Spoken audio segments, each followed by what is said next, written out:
दिन कह के आवत नहीं बाहर से बढ़िया तनी सज धज मत तनी बढ़िया के तेल पाउडर लगा ली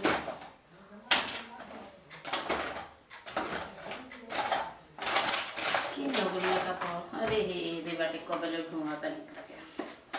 तनी मेकअप मार ली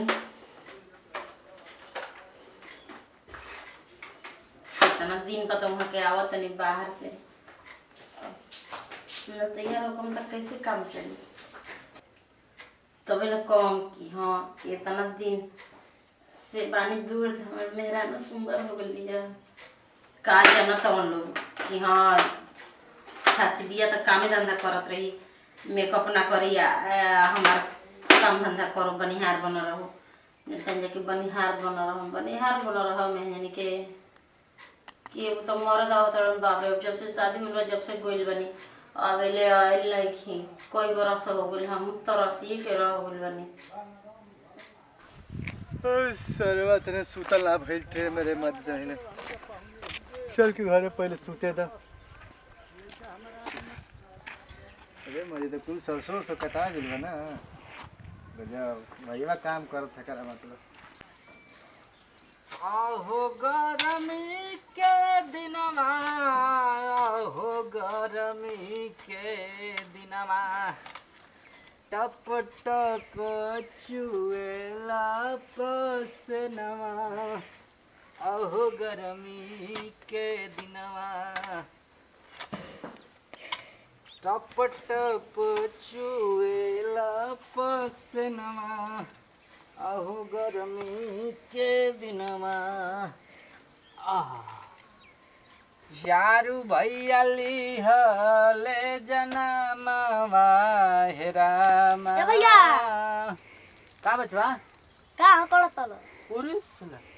हम हकड़ तनी कतन जा भैया आइल बारो मधुर स्वर में चैता गावत रहनी ह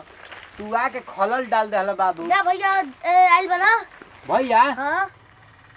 भैया आ गई ना हां तो का कहना कि जल्दी भैया के बुला लिया बा हां हो जा एमर देता ना का अर्जेंट आ गई हां हो काल के पूरा कोई दबे यही ले पहुंचावे खातिर आई रहली का हां सरवा बड़ आदमी हो गइल बा का रे टेम्पू से आवता बतावा 200 रुपया तो भाड़ा लग जाई ऊपर छोड़ा अब चला घर चला चल बढ़िया भइल कि आ गइल भाई तनी कुछ और इजाफा हो जाई हमरा मेहनत में भी मेहनत कर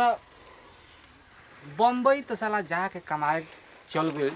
मगर ये कहूँ बेर फोन ना करता रहा आज आइल बटे तो देखो दौड़ा लागल है छोटा को एकरा के कुछ मानित देबो ना करे ले ओकर जौने में हरारू एगो चंडाल बिया ना कि ऊ बस दिन भर फोने लगौले रहे ले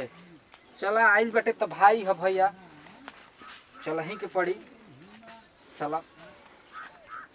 बड़ी घाम बाटे बहुत घाम बा केने वाले हो हवा धनिया आ गई अरे हमार कन्या आवा का हो पानी नहीं ले आवे तुम सूता हम ट्रेन में सूता नहीं के भेज जाने के सीट मिलबे ना करे वो तो बार इस पर बोकनी तरह सुते अरे तो 2 घंटा सूतले बारे में फ्रेश हो दिन नहा धो के तुम सूता नहीं के तो नहा ली तब सुतम बाबा ना तो सूता आज ना सूता तो फिर नींद फुल कर बला दी फिर बैठे पानी लेके आओ तुम पानी लेके आओ तो नींद लाग समझ कि ट्रेन में सारा आता ना 4 महीने टिकट पहले करावा तो जाके हो तरे भाई कैसे पहले रहे कि 2 दिन का पहले टिकट मिल जाए 4 महीने ले टिकट पानी पी ली पहले ही से तू पहले लुगा व्यवस्था है हां तो अगे ही तो पता रहता ना भरे अब भैया कहां बना वहां के खेते पर गुल बनी भैया जी ठीक रहा था ना काज ट्रेन में कुछ खाई ना पी ना रहो ना ट्रेन में कुछ मिला दिन से बेहोश कर दिया सब ठीक ना हां पैक खाना मिलेला तो बेहोश कर दो सरावा के ना सुनलू खिया के कुल लूट रही हो से जितना कमा के ले बा पाता बाटे ना, मतलब तो तनी- किया के नु अब सुता तनी तनु समझ कि देह थाक भी बा खड़ा होते के तो 12 घंटा खड़ा होके बन मगज में तंची भीड़ रहा साला यही से ना रिलेशन करावला ना तुम कि ना केतना 3 महीना रहे तबे करीब तर पात लग कुल सीट फुल बाटे का करबो के उतरे हे सुता तनी ठीक ना चल आ तुम सुतवा बचबो ए बचाओ भैया आगे ना करे भैया जी आगनी हाथ आओ के ऊंचो कर दे जे भेट कोली कम कर दे सुता कर बचाओ ए बचाओ बिट्टू आ गल बला काजी भेजी वहां के तो सुतल बनी सूत गई ना आके। हां सुतल बनी वहां के। अच्छा हो सकता गाड़ी में बड़ी कुल भीड़ हां ते रहेला। खड़ा आइल बनी 12 घंटा ऐसे सुतल बनी। अच्छा ठीक बा हम तन की देरी में आवत तनी तब। ठीक बेटे जागम तो वहां काम भेज दे। ठीक बेटे कह दियो भैया आई ना तोरा के पूछत रह ना। ठीक बेटे हम कह दे तेल आते कपारे पर चढ़ गनी। इतना दिन से पैसा कमा देते रही तो ना तब ना पेट भर कल सुत गनी क्या सांचे को ट्रेन में जावल बनी